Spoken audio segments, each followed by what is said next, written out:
and good morning, everybody. It's a real pleasure to be with you here today at this 17th Appleton Space Conference.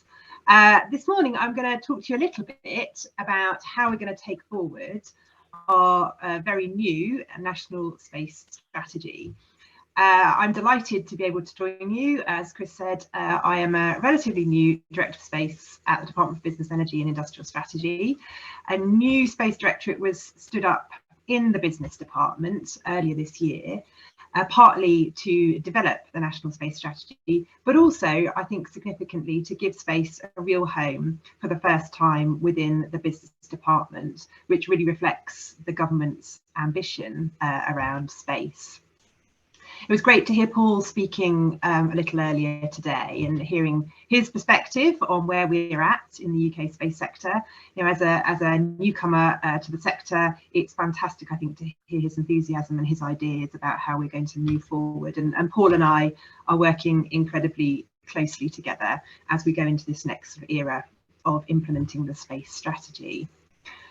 I'm kind of assuming that most people here have had a chance to see the space strategy, but what I will do is pull out a few highlights, and then I will talk to you about how we're going to take forward the next steps.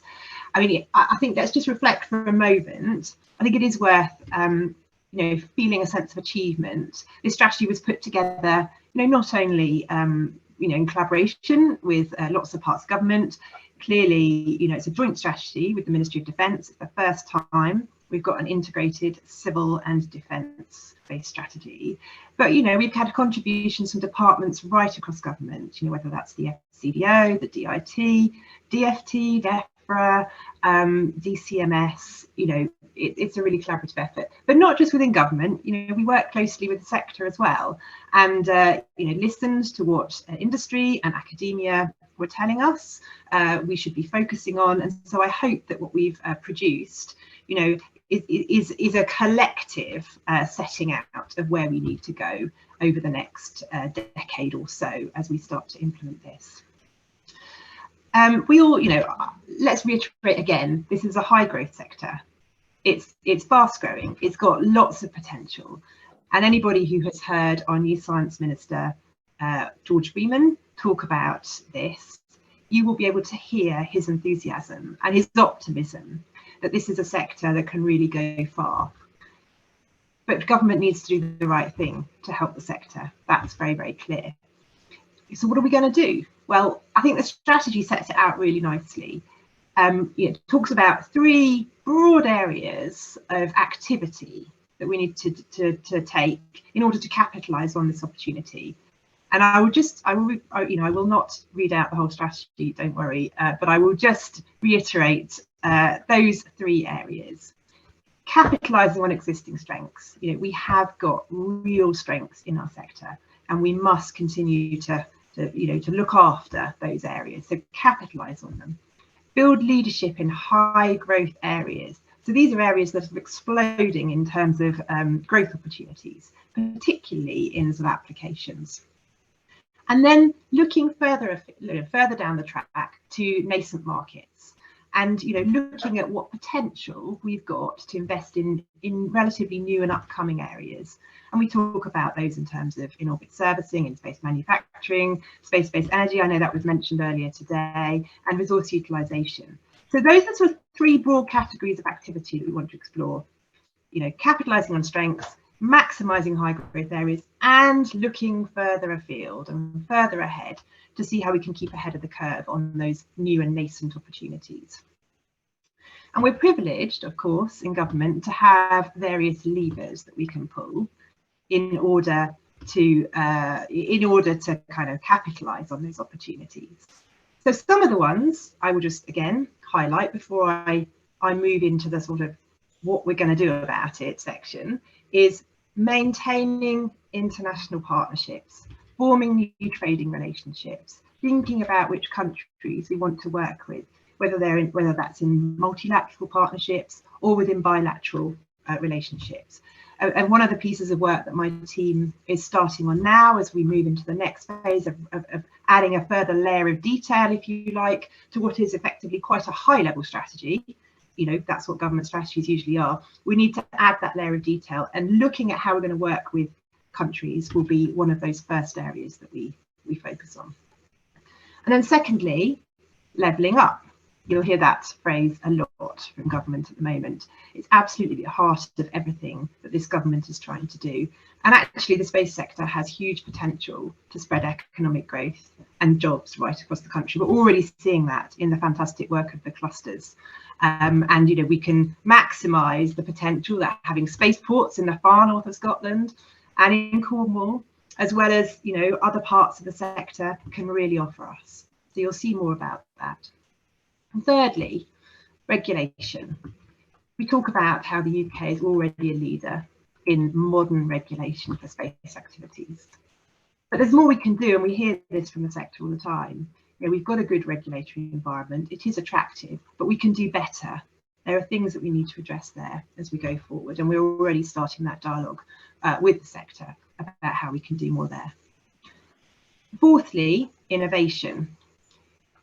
Being an innovative sector, I mean, the space sector is inherently innovative, but, you know, again, there's more that we can do to connect research communities with UK businesses and build on our successes by taking a whole of government approach, if you like. So not just department by department, but a whole of government approach to maximise the value of innovation funding, and particularly looking at synergies across civil and defence research. And then the last one that I'm going to point to today, and there are many more that I could also talk through, but we have got limited time, is skills. And we need to have a skilled and diverse space workforce. And we're in a strong position here. We've got a fantastic pipeline of homegrown talent coming through, but the sector's growing, as are other high-tech sectors. And we're going to need to focus on how we get the right people in the UK into the right sort of jobs to be able to support the kind of growth, whether that's in industry or in academia, in order to, you know, support the right kind of growth that we want to see in government. So again, more work to look at how we can further support this. Now, how do we take this forward? Well, there's such a thing as the government spending review, which I think everybody will be aware of, and that has been taking place over the last few months, and I'm sure you'll be aware that the Chancellor recently announced the outcome of the spending review, which actually saw the government commit to record levels of investment in UK R&D. However, we won't be able to pursue everything.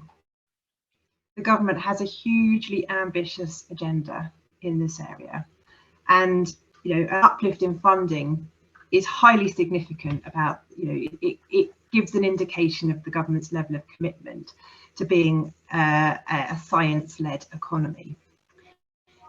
But we can't do everything. You'll hear me say that several times.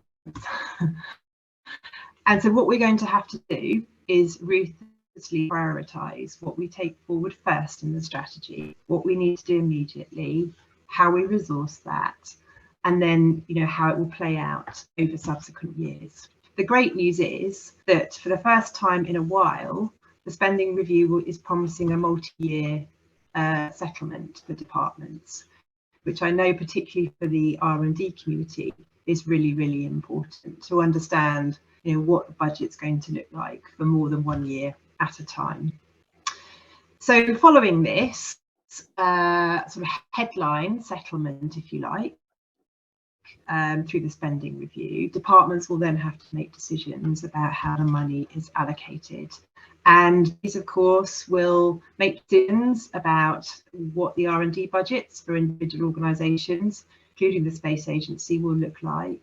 And we're not through that process yet, so we don't yet know exactly what our space budget is going to look like. But there will have to be some quite tough choices made about what we can fund. The good news is, as I said, there's a sort of general uplift in R&D, and I think we should be optimistic about the level of commitment that government is demonstrating in this area.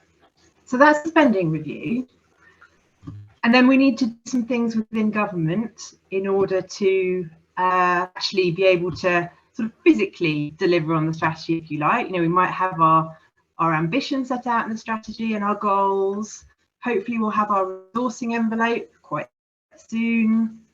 And now we're putting in place some governance and some mechanisms in order to actually make what is set out in the 10-point plan and the rest of the strategy happen. We are first time creating a national space board within Whitehall. You all know that we have a National Space Council, which is chaired by the Prime Minister, and that's when ministers come together to talk about space matters. But we've somewhat lacked a mechanism to talk at senior level between departments on a regular basis. And so for the first time, we're going to have a National Space Board that will meet regularly and will take decisions on implementing the strategy and in developing further detailed policy. And that will be chaired jointly by myself and my colleague Harv Smith, the Director for Space at the Ministry of Defence. I think this is really important because it will be in that, you know, all departments with a key interest will be sitting around a table regularly to agree what we do, how we spend the money, you know, what we're going to prioritise. And alongside this, we're strengthening industry engagement mechanisms to make sure that government's getting the right advice from the space sector. And I know that the sector are thinking about models of partnership working too, and we're having a really useful ongoing discussion around that through the Space Sector Council and through other engagement mechanisms at the moment.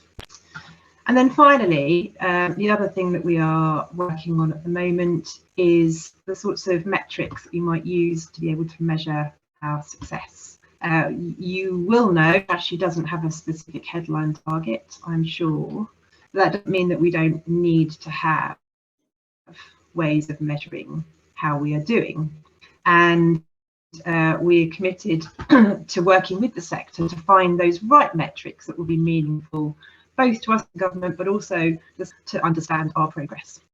So just to conclude, you know, I think what is going to be key to making this strategy happen is on my side of the fence, a whole government approach. So that is joining up different bits of government that need to work together to make this a success, whether they're departments, the Whitehall department, whether they're delivery organisations such as Space Agency, UKRI, etc. We know we need to work together.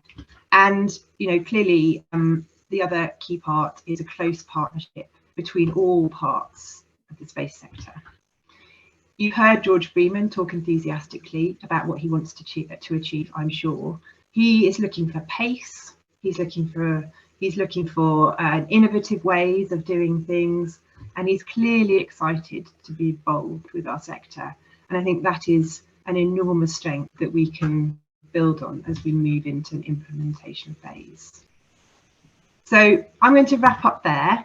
Just say thank you very much, Chris, for having me this morning to say a few words about how we're taking this forward. And I genuinely, and I think I speak for, you know, my colleagues in BAYS and, you know, right across government, actually, we really genuinely are looking forward to working with you as we move forward into this next exciting phase of actually making the strategy happen.